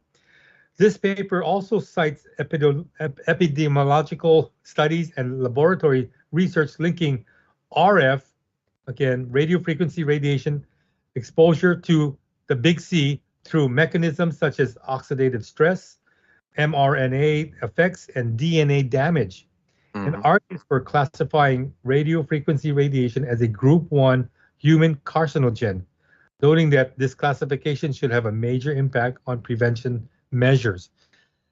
Case closed. I mean, so this boy's family took measures into their own hands to Good for them. yeah, to remediate the son's headaches. Yeah. And so Wow. are people that are very sensitive to this. You know, I mean, mom and dad maybe not so much, but the 8-year-old boy was very sensitive. And that's, You know why? I think because that? the brains in the children and the skeletal structure in the brains and etc. that's not as hard and developed as an adult. Yeah. Yeah. Well, that's why I have another idea on that as well, and that has to do with, all the childhood snake bites and the heavy metal toxicity too. And because, people that are ADHD, Asperger's, they are very sensitive to a lot of things, even foods, glutens, things like that, dairy, and other things also disrupt their system, and so I'm thinking this could be an extension of that as well. that's Very funny good, that you mentioned that, Zen, because one of the studies, the new studies that were brought out, mentioned that repetitive behaviors often associated with neurodevelopmental disorders such as autism spectrum disorder and attention deficit hyperactivity disorder, ADHD. These are cases that are actually coming up more now because of the fact that because of the 5 George system that's out there pulsating. Now you gotta understand that when you look at radio frequencies, they're normally going out at a normal rate, but there are the types also that pulsate, that gives out far more energy pulsating, and some of those waves are very common to the brain wave action of the brain. What am I trying to say? It almost it affects the brain a whole lot more because of the fact that it pulsates at the same way that your brain waves are working, and so a lot of neurological disease, damage is being affected from the 5 George network, and again, the studies are coming out, and more will come out to prove it and to show that this is very dangerous, and yet nobody's doing anything about it. Not our governments or our the protective bodies. We are out to fend for ourselves and to protect ourselves at this moment, because even when it does come into the limelight and they're going to start implementing things, it's still going to take a while for them to implement it and to slow down, if that's even possible, what's being done with all this technology that's coming out. Question. With regard to, because they're always trying to push for faster and wider access, and is there a a sixth George? I mean, what No, is yeah. it? Because they're running off microwaves now. What's the next thing? X-rays? I mean, and we know those are harmful, but Well, it's funny because there's a if you were to look it up, you could see the network, the frequencies, the different types of frequencies that are out there. Going from your basic, what do they call it, extremely low frequency, they call it ELFs, to your Schumann response, right? yeah, and then all the way up to your gamma rays. Where the Hulk, became who he was. right, yes, Yeah, there's only two types of how can I say, frequencies that are actually safe for us, and that's the ultraviolet rate. That's the sunlight that we're getting, and the other one is that one of thunder and lightning. And yet these are all different frequencies. I mean, and yet God allowed that, and we need sunlight, believe it or not. For a lot of people that are not getting enough sun, they need to go out, even if it's freezing cold, get some sun. Easy to say when you live in Hawaii, right? But right, but yeah, it's again, there are so many spectrums out there and frequencies out there that are potentially dangerous if concentrated towards a person. And that's the scary thing about it, is that you have to really be careful of what you're getting involved in. I think Mindy Ash said that she watched the Jeremy Johnson TED Talk link we put up. He talked about when he moved into this apartment building, he couldn't understand why he was feeling terrible every day, 24 hours when he was home. When he went outside, he saw all the electrical meters for all the apartments against the wall where his bedroom was at. oh wow, But all of them were there. So he was in the worst possible place, of oh all. my gosh, And so when you watch that link, on the TED Talk, you're gonna say, "Whoa, man!" And he's looking for a place to go. And now he says when he's looking for a place to live, he's testing it with the meters. He's got a billion biologists out there with meters, and so far everywhere he's looking to live is unlivable for him. right, Yeah, and he works out of his home.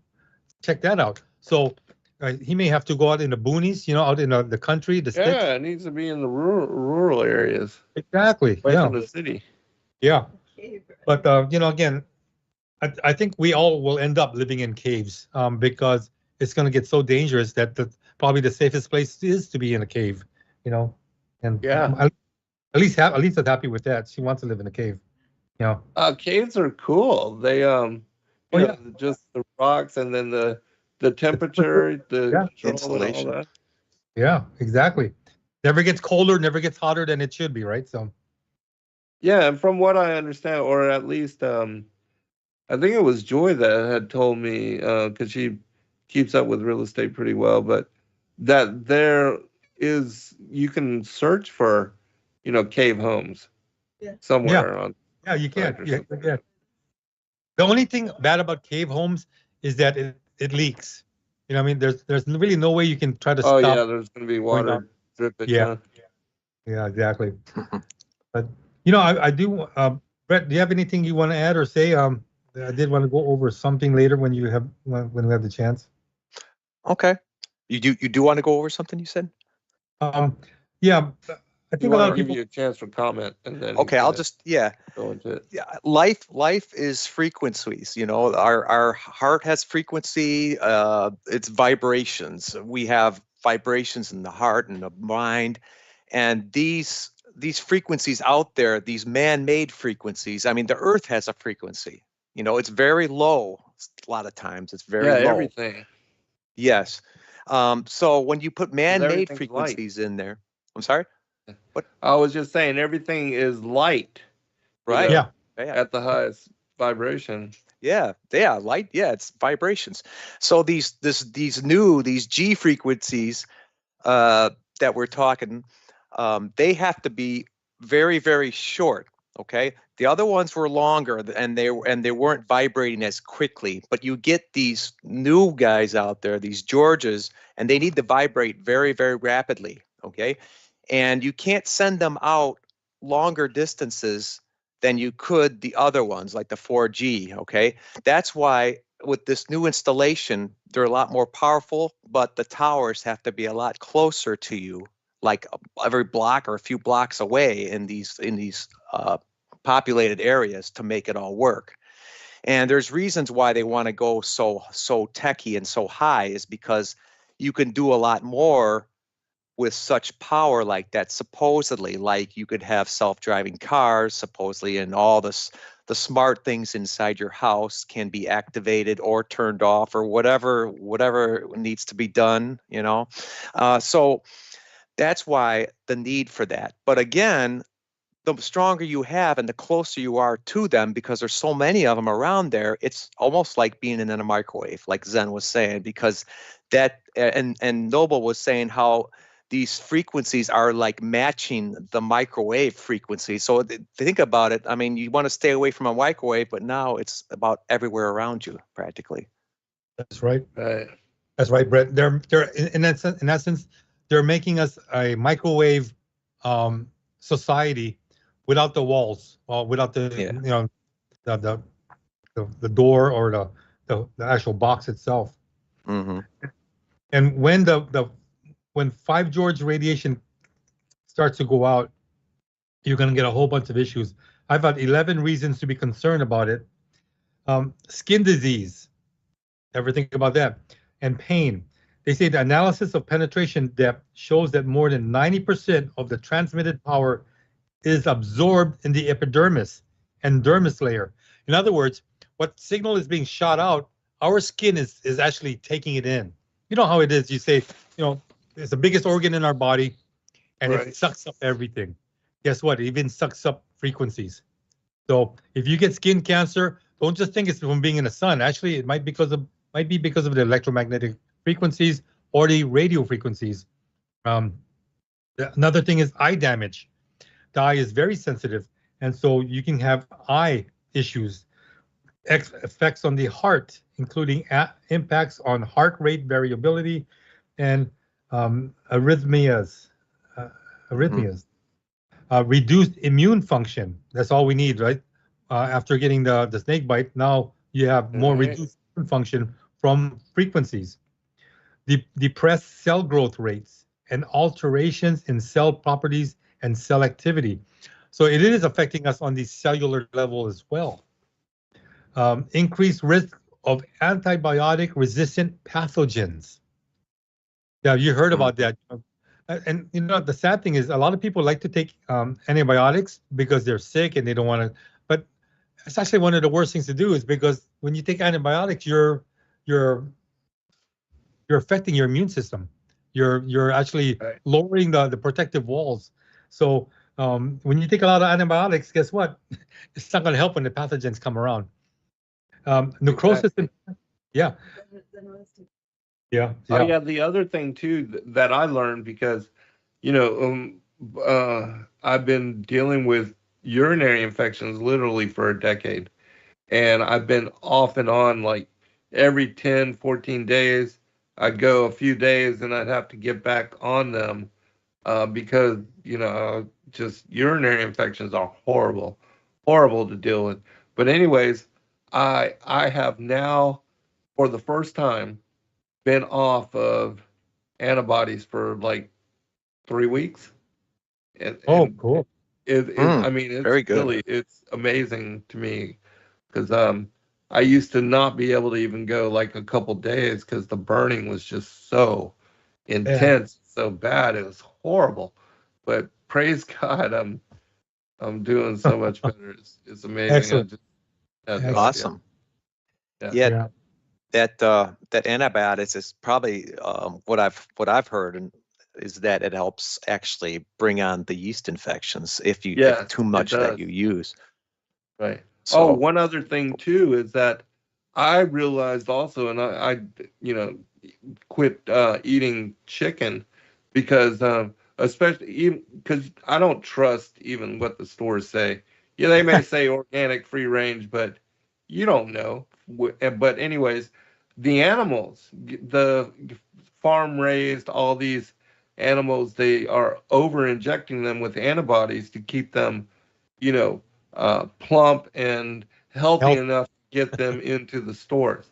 But right? these are not healthy animals, and the No. antibodies will affect you so that when you need them, if you need them, they don't work. And that was my case. I literally went through all the antibodies, oral antibodies, and they were to the point where I was going to literally days away from having to go to the ER to get an IV PICC line to get Oh, antibodies through the vein. Ugh. That's how messed up I was. Ugh. wow. Yeah. Probiotics is another thing that's supposed to help. Oh, Yeah. that was the thing that after I learned that, I was giving antibodies for yeast infection, and then I realized that it was the sugar, I started taking what's called Candida Cleanse, which is a supplement, and also probiotics and digestive enzymes. And those three things, along with apple cider vinegar, really made a difference Mm. besides just cutting sugar out completely. And now I've been a month off, and it's a completely different life for me. I mean, I am so different. It's so crazy. But anyways, I know this show is about something else. Let's continue on because we're gonna run out of time. Okay. Another thing that we need to pay attention to is the 5 George Network can also present necrosis in plants, which again now brings up the possibility that plant foods may become unsuitable for human consumption. So if you're thinking, I'm going to eat a salad because it's healthy, and yet that salad was actually affected by the 5 George Network, you're actually asking for more trouble and trying to be doing your body a favor. So how do you protect yourself from that, right, Zen? I mean, you can't trust who Right. prepares food for you, right? So Exactly. I yeah, don't eat out. I don't eat fast food anymore. We make our meals here. I buy, all good ingredients and never use margarine, only butter and things of that nature. And so definitely controlling. And you only know what you're eating if you cook it and bring it yes, together and Mm-hmm. prepare it. yeah. Heaven forbid that you go to a restaurant and order something deep fried, because it's probably going to be deep fried in canola oil, which is the cheapest oils out there to cook with. Right. Or margarine, So, Yeah. Yeah, that's horrible. But- yeah, it That's is. horrible. But go ahead, Brett. I got an interesting thought. I like to try to link things to our usual talks then about the supernatural and God and all these things.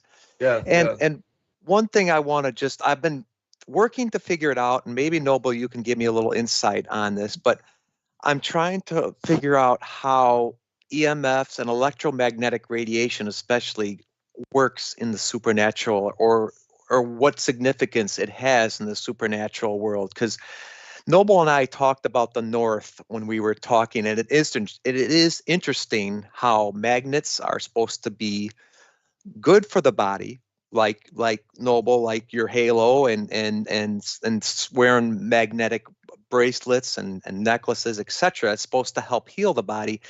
And it's interesting because you talked and you told me, Noble, about how the North, we have a magnetic North and we have God in the North. And that kind of struck me as pretty fascinating if you think about That it. is truly interesting.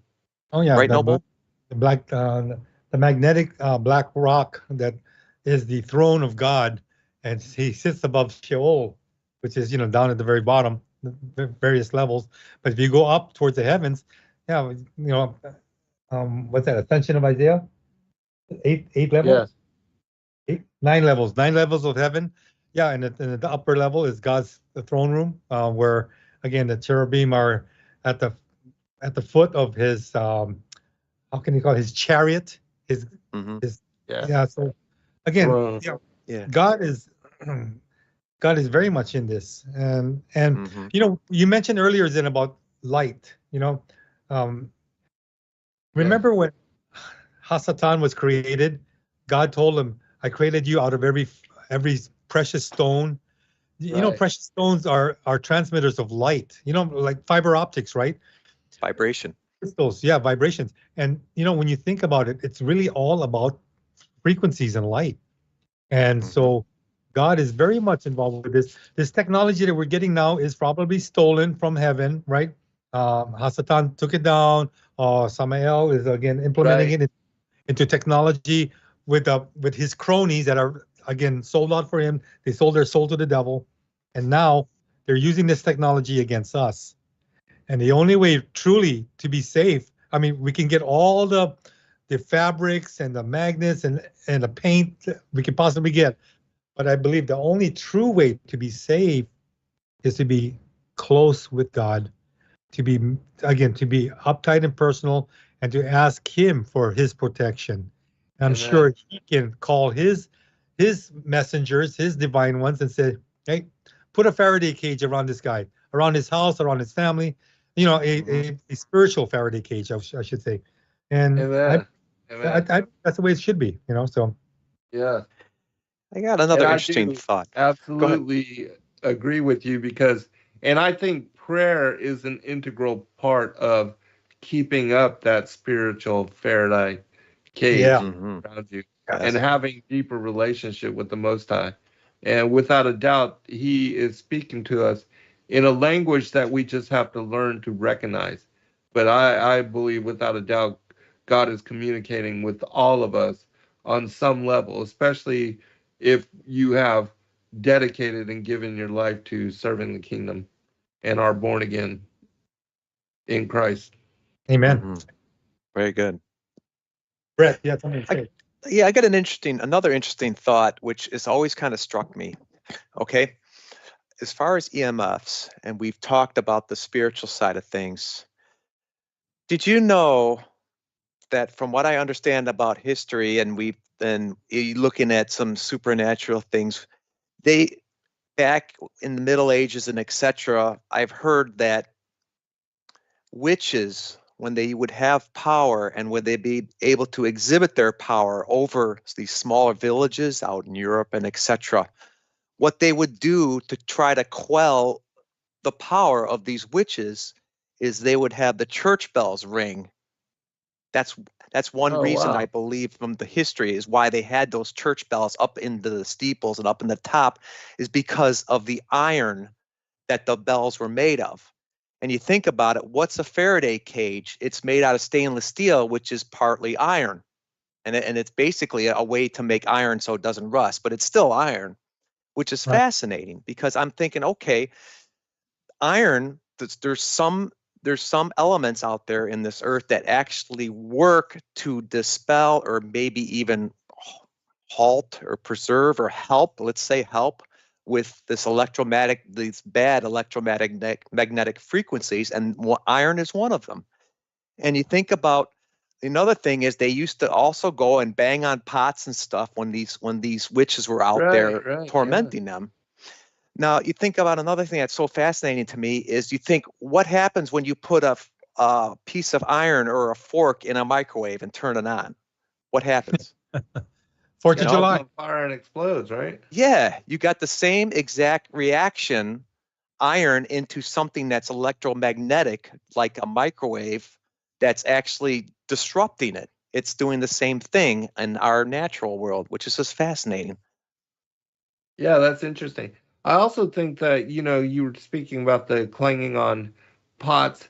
I think they emit vibrations, Yeah. even with the bell, when you sound the bell, and that sound is going out all the way across, the city or the town or whatever. So, yeah, I think there's definitely something to all that. Yeah, it's fascinating. And let me just you guys got a second? Or Yeah, Yeah, go ahead. yeah, please. okay. We Just got for everybody out there, I kind of want to just I think Noble and I were touching on it a little bit, but if we ever expand into more of these talks, which I think would be great sometimes, there's just so much more that we could actually talk and get into. But I wanted to kind of give everybody out there just a little bit of detail on some of these types of EMFs, just so we can kind of get a fundamental understanding, because these are important. because I think the majority of the talking that we did tonight, I think a lot of it was about the RF, the radio frequency. That includes the 5 George, that includes 2G, 3G phones, Wi-Fi, but that's just one of the 4, okay? And the reason I just want to kind of get into it a little bit, maybe we can get into it a lot more on a future broadcast or future meeting together, is because I think these are almost as important, especially when they become relevant to our house and where we live, because the radio frequencies are everywhere, right? And they can be in our house too, but those weren't really the things that were really putting me over the edge. It was these other things. It was like that magnetic fields. That is another generator of electromagnetic frequencies that can be bad, and electric fields. And as Noble, I think, was speaking earlier, when you do have electric fields, you can have magnetic fields along with them. Okay. Yes. They kind of, sometimes they go hand in hand. Is that right, Noble? Yes, yes. When they You're go right. through your walls, when your wiring goes through your walls, unless you have some kind of conduit, some kind of that steel pipe that goes along from your outlets all the way into your fuse box, etc. If you don't have that conduit in your house, you're pretty much exposed. You could be exposing yourself to EMFs that could be coming right out through the walls. Okay, that's the electric fields and the magnetic fields. A magnetic field is also often generated when you have some kind of electric issue that isn't exactly like a problem. I didn't get into it too much with my house. Is when I put my a few electric sockets in, I put them upside down, and then I didn't do the negative to the neutral in the correct area. It still worked. I still work. I could still plug things into the outlet, but I did it. The polarities were reversed, and that threw everything off, even in other parts of the house. That's the kind of fascinating thing about that, because you can just throw yourself off by just if it's not done correctly. Yes.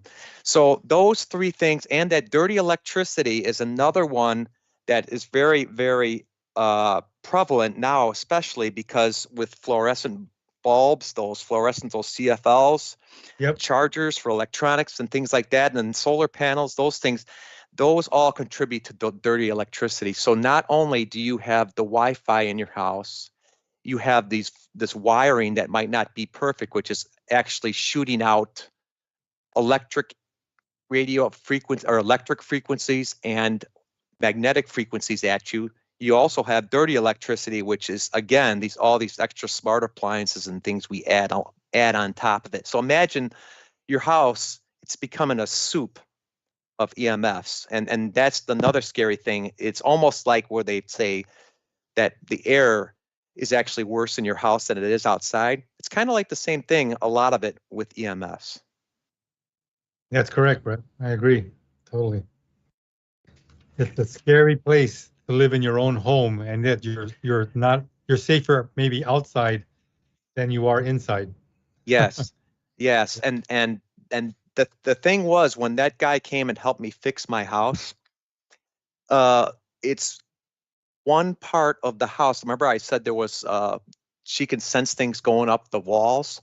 It was Right. because if one socket or one plug isn't like done correctly, that can not just throw off that area where you plug your appliances. It could throw off the whole wire that's going up the wall, and it could make that unstable and shooting out.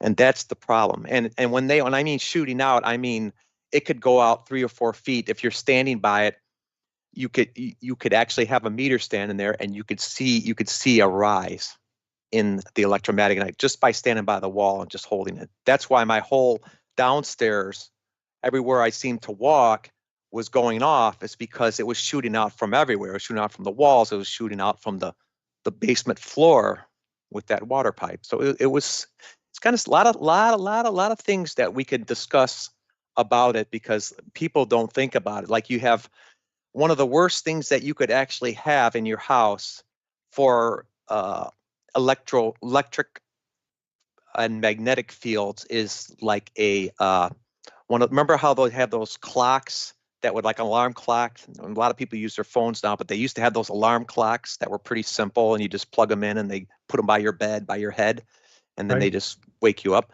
Those Right. are supposed to be really, really, really bad because there's so much power going into something that doesn't really need a lot of power. So now you've got all this extra power coming out of that little alarm clock, and it's right by your head and it's shooting out right at you.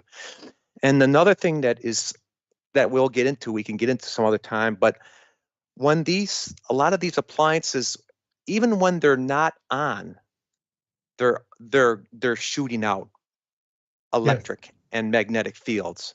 If they're Yes. plugged in, and even if they're not on, they're shooting out something at you. So you might want to, I mean, if anybody wants to get serious on this topic or just curious, there's meters that you can buy. And like I said, there's even one you can get for very cheap, 15, 20 bucks on eBay or something. But just look for one of those meters and just kind of take a look around your house and see what things go off. And then you'll start to get an idea that we're not just making these things up. I mean, it's science, because you hold it next to one of these clocks and it goes off, or you can hold it next to your phone and it just goes crazy. Right, And Noble? alongside clocks, Brett, again, just for everybody that's listening, remember your cell phone, your cordless phones, Wi-Fi routers, Bluetooth headsets, Bluetooth now, other Bluetooth equipped items, wireless mice, wireless keyboards, smart thermostats, baby monitors. You would never think baby monitors, they put out a lot of power. Poor baby. Smart meters and the microwave in your kitchen. These are items that these are major sources of EMFs in your home. So, I mean, again, getting the knowledge and wisdom is half the battle. Now it's doing something about it that's going to make the difference, and there's going to have to be sacrifices made. You know, I mean, honestly, there's other ways. Question, because Yes. we've only got 8 minutes remaining in the show, but a question for parents that are wanting to protect their children. Obviously, you're saying it's not a good idea to put a baby monitor right next to the baby's crib, and certainly you don't want to have, the smart diapers on your kids. But with regard to, as far as giving kids cell phones, that's probably not a good idea, especially when they're young. No. And so, again, we've got just 7 minutes. If you guys would give some advice to parents, what they can do to protect themselves, their families, and especially because, so many are sensitive, ADHD, Asperger's, whatever, whatever kind, we're not medical professionals. This is just from our own experience. Yeah. I'll give both of y'all 3.5 minutes if you can. Go, Noble. You can go, Noble, if you want to. I'm not professional at anything, but I do read a lot. And again, if you really want to keep your family safe, limit the amount of wireless activity or items that you have, especially that wireless router. Brick said it in the chat, and Brett also mentioned it. Hardwire your computer. Hardwire everything you can. Try not to use wireless. Get rid of the Bluetooth stuff. You don't need that. We didn't have it before. We can live without it. But the thing about it is it's so comfortable to have these conveniences, but we're paying a very high price. And not only we, but the infants, the babies, the children, they're paying a greater price because they're still developing and their bodies are not like mature adults yet. And so they actually will get the brunt of the damage. And so limit the amount of wireless things you have, and cell phones, charge it in the living room, nothing close to your bedrooms, let alone the kids' bedrooms. Make sure they have no tablets, nothing electronic in there, because it's just emitting that. And if possible, here's a big one. Go to your breaker box, turn off the power to the outlets, maybe even the lights if you can. Use the flashlight while you're sleeping in the bedroom, because like Brett mentioned earlier, the Romex cables, the wires that are bringing electricity to our outlets and our switches, that's energy shooting into the room, 6 to 8 feet, they say, from the walls. If you can turn off the power just for while you're sleeping, great. But now when you leave the bedroom and you're going to go work, school, or whatever, you can turn it back on. And that way you're not going to get zapped while you're sleeping. Those are some easy and practical things you can do. Yeah, you might have to reboot your alarm clock, your digital alarm clock, and put the right time on there again. But it's worth it if you can sleep safely and your body can rejuvenate while you're resting. Right? Get a battery operated alarm clock. Question also real quick, Noble. Lisa had mentioned something about something that grounds Oh yeah. that you use while you're sleeping. Yeah, we got the silver cloth that you're talking about earlier, and the silver sheets, and I put an alligator clip on it and grounded it to my plumbing, the pipes, and while you're sleeping, you're grounding. Grounding is very good. If you can walk out in the grass on the beach, that's great. But while you're sleeping, shucks, that silver sheet that we had, I again connected it to a ground, and whatever our bodies had was discharging. Where do you get that silver sheet? From the store that Brett was talking about. LessEMF.com is one place. All right. Brett, let's turn it over to you, brother. Yeah, Noble had a lot of good things. I definitely would recommend too what he said about maybe even trying to turn off the Wi-Fi at night at least. Okay, and I know it's hard because people get spoiled and they want, but just imagine, parents, imagine your children looking at that cell phone or looking at that iPad, that is shooting something out right in their face constantly. It's shooting to get signal, just like your cell phone. So imagine that with your child. I mean, I think maybe if we have another show or a few shows, because there's so much we could talk about, especially when Noble started talking about grounding. That's a very important thing for your body. Your body needs to be attuned to the earth. So maybe go out in the yard and don't have your shoes on, because rubber is a conductor. It will not allow these frequencies to come out of you and anything that's inside of you to balance out. It will not allow that. So you need to be on in your shoes or something, not in your shoes, in your bare feet to be able to do that. I would recommend things such as a phone cover, a cell phone cover that has blocking materials on it. So that way, when you're holding it, it's covering that. You're only holding it apart from you and you're not holding it right next to you, but it's still not shooting out as much right in you. They have those cell phone cases and etc. outside. I would get a meter. Anybody who's curious, just get a meter. There's cheap ones, and you may want to go into more depth and to get better ones later on. They're anywhere from like $10, $15 to like $200, and there's some a lot more. But you know what? Once you get those meters, you'll start to see that we're not just making this up, and you start to see that you'll be walking around your house and you'll start to see hot spots around your house, and certain things will just blow up, and you'll be like, oh, okay. Like my TV, real quick, remember how those old big TVs that we used to have, and not the flat ones, but the old ones? For years, yeah. I used to have those big old ones, those with the tubes in it, etc. And I was actually I used to just keep those because I thought there was nothing wrong with it. I didn't need any of those flat screens, when they were getting popular. But even those were really, really bad. And the meter proved it. And I was in the other room, and it would shoot through the wall from behind the TV into the other room, and I would catch it because it was so bad. So just kind of be mindful of these things, especially when you plug something in. Because remember, just because it's not on doesn't mean that it's not actually conducting and shooting something out at you, because it is. And once you see that meter going and you hold it next to that, and then you take it from the plug, and then you'll see the meter goes down to zero, you'll be like, okay, your whole thinking about your whole world will change, because now you'll realize that it's practically everywhere around you. Question: how much are the meters? I'm guessing you can get them, like on Amazon or whatever. But also, comment is that just in case if you have an issue with like your wiring and you don't even know it, that would be a great way to come to realization, as you did, Brett. Absolutely. I got mine on eBay, and I could actually, if somebody wants to email me, mysterybabylon@1791.com. I'll put it in the chat. If you want to email, I could give you I'll send you some examples of what I found and the meters that I have. Well, I mean, you can get one for like $17, $20, $17. I got one off eBay, and it mainly just measures the magnetic fields, but that's okay because magnetic fields and electric fields kind of go together a lot of times, especially in your house. So you'll be able to see if some wiring is off in your walls or in certain areas and in your clocks. You'll be able to see if that's actually shooting something out on your certain appliances can be really bad. Your refrigerator.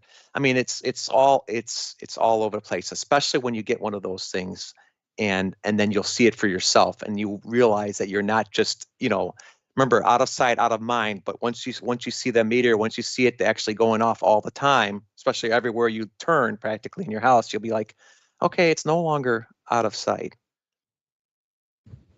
Awesome. Hey, appreciate you guys. And I would suggest this. Let's take a look at the study that Noble is talking about and then come together for another show, and we can share some examples, look into some of those studies, because we're not medical professionals, but we will share what we get and what we read and examine from that.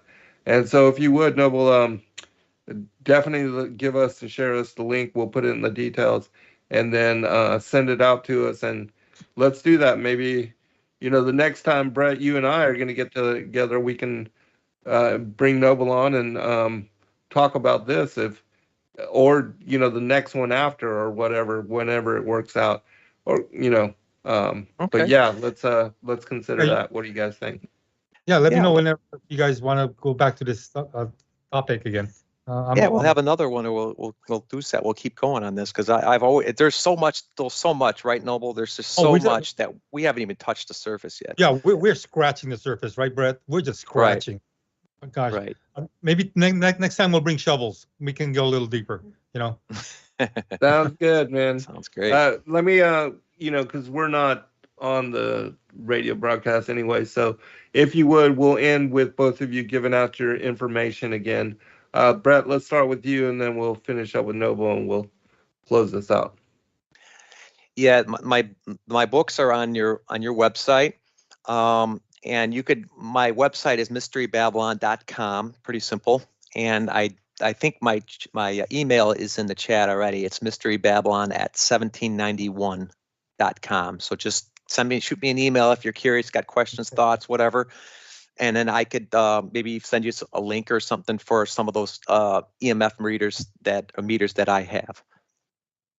And we'll post a link to that TED Talk that Noble had mentioned as well. What was the guy's name, Noble? And then please share your information again. It's Jeremy. And also, the shows that you do and where people can go to find and support your teaching of Hebrew and the classes that you and Lisa and Isaac do. The TED Talk link is again, it's in the chat. Lisa put it up in the chat. It's again, when you go to YouTube, it's Jeremy Johnson, or you can just put down EMF TED Talk, and you'll see Jeremy Johnson's name on there. And as far as contacting us, it's Biblical Hebrew Hawaii at gmail.com. And our YouTube channel is Hebrew Hawaiian. So again, most of you know that already. So then again, a lot of you are in contact with Lisa. She's actually the communicator, the socialite butterfly that we have in our family. I am just a slug, and not a professional slug at that as well. So, but you're a good guy. Yeah, we love to share information and help people because, I think God put it in those that really love Him, that we want to help others that may not be as knowledgeable or have access to the information and resources we have. So again, and the day will come when Brett and I will actually start taking this building biology course. So yeah, and we'll be spending thousands in the meters because we'll know how to use it then. But for now, I'll just buy the $25 meter because that'll just work for now. But there's so much to learn, and we're just again scratching the surface then. Well, hey guys, I appreciate you and your willingness to come on to talk about this issue. And Sherry says in the chat, yes, then we would love to have another show with you and Noble and Brett for sure. This topic is important, critical. as you said, my people are killed for lack of knowledge. Information is so important. This is definitely an info war, and so, and we know that truth is disappearing. I mean, I just received 2 email messages about 2 more of the shows that Rob and I did together have been deleted off of the YouTube. Yeah. I've got it backed up. At least I backed up all of those, but Good. yeah, they are slowly removing all of our work. So Yeah. This is an important topic because it has to deal with our livelihood, our health, our immunity. I mean, it's just and not a lot of people really talk about it, but Right. it's there. Yeah. Hey, again, I appreciate you guys. We'll do it again soon. Be blessed, everybody. We'll see you Saturday night for the Digital Readers Club. And thanks again for all that you guys are doing for the kingdom. Be blessed, everyone. Thank you, Good night. everyone, for coming. Thanks, Zen. Thanks, See you Brett. next month. Shalom. Thank you, bless. Noble. Aloha. Thank you, Zen. God bless you. Thank you, brothers. Bye-bye, Be brothers. blessed. Okay. Bye. Good night, all. Shalom.